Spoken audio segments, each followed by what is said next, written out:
Hello and welcome to this edition of Bayou Time. I'm your host, Keith Whiteside, licensed clinical social worker with Terrebonne Home Care. Very glad you're joining us. However you may be joining us, we appreciate it. And we're always glad to get updates from Terrebonne Parish Sheriff's Office. Our First Lieutenant Blake Tabor. Blake, thanks for being here. We appreciate it. Thanks for having me as always. All right, the Public Information Officer. And for him, it's all about sharing information, the good, the bad, and the ugly. Absolutely. You know, we can't get away from the fact that what you guys do is help us stay safe. One of the ways we have to do it is identifying some of those people that create problems, break the law, and how y'all handle that. Let's talk about some of this breaking news.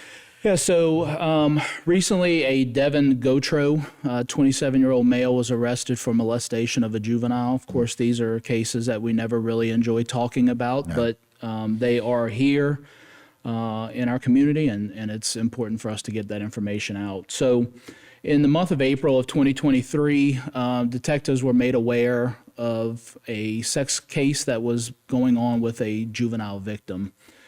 She ultimately was interviewed by the detectives of the SVU and named Devin Gotro as the perpetrator. You see him pictured here.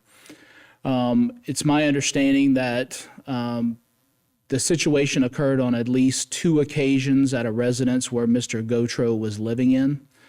Here in Terrebonne Parish, not in Thibodaux. Okay. So ultimately, he was located. He wasn't cooperative initially with investigators, but we were able to do our due diligence and locate him.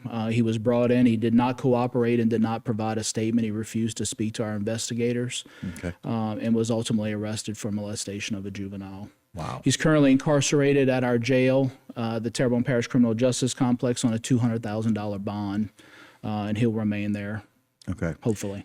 And so what happens in these cases is very often with the SVU, we're hoping that they'll communicate. Absolutely. We're hoping that they'll talk to us and give us some information.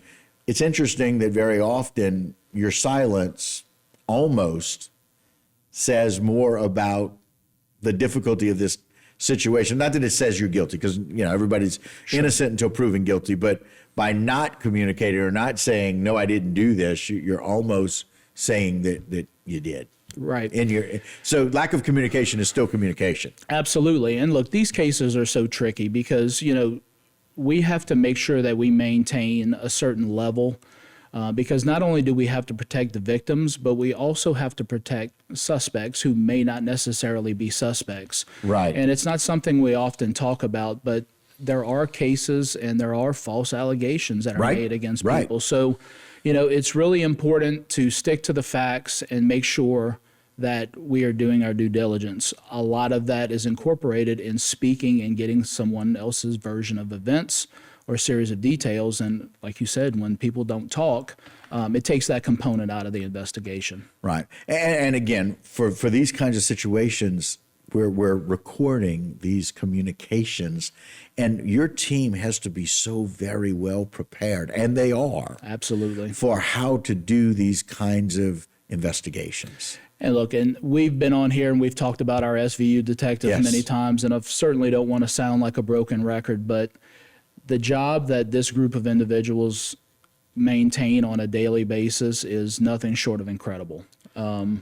I can tell you from doing investigations for many years, it takes a very special person to be able to do these types of investigations. And these are much more in depth than just a he said, she said type situation. You got to qualify all of these Absolutely. facts. And it's about abuse. It's about an abusive sexual situation. And it's incredibly uncomfortable. And they've got to navigate through the emotions of being the utmost professional through that.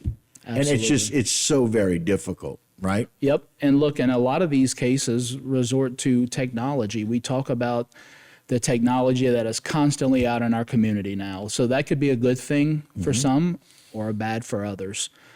So what these offenders don't realize a lot of times is they think there's a lot of anonymity when it comes to contacting victims and these types of things, but everything can be tracked. Right. Everything can be traced. Now, does that information surface all the time? No. Do we have to dig a little deeper in some cases? Of course we do.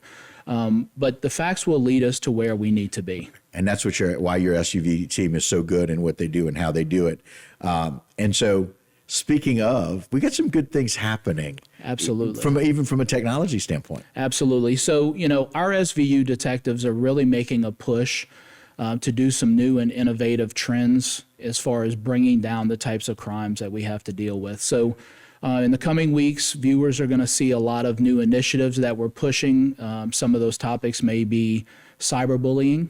Okay. Some of those topics may be what is referred to as sextortion. Okay. So we're going to be putting out a lot of information. We're going to be doing some training in recent weeks. And there's going to be a lot of good information on ways that parents and family can protect these children a little better. I love it. And I love it in as much as being able to have this information out. Also, we've got, Sheriff Tim even mentioned it to me, we got some really good things happening at the Sheriff's Office in general, but you guys are going to have your own app as well. I didn't want to let the cat out of the bag too soon, but it's coming. It is coming, and it is coming very soon. As a matter of fact, we're in the final stages of preparing that for launch. So it's going to be great. It's a way for the community to be able to communicate with us in secret almost. And timely to be able Absolutely. to get that information. And we'll have Sheriff Tim come on with us and talk about that. Perfect. Exciting to be able to do that. But Blake, for you and your team and what y'all do every day, I hear it all the time. People ask me in the home health and hospice world, how do you do what you do? I don't know how you do it. It's kind of how we feel about what y'all do with the Sheriff's Office and what SVU does. And so we're thankful and appreciative every day. Well, we thank y'all for that. All right. All right, guys, that will do it for this particular segment. Don't go anywhere. A lot more Bayou time when we continue.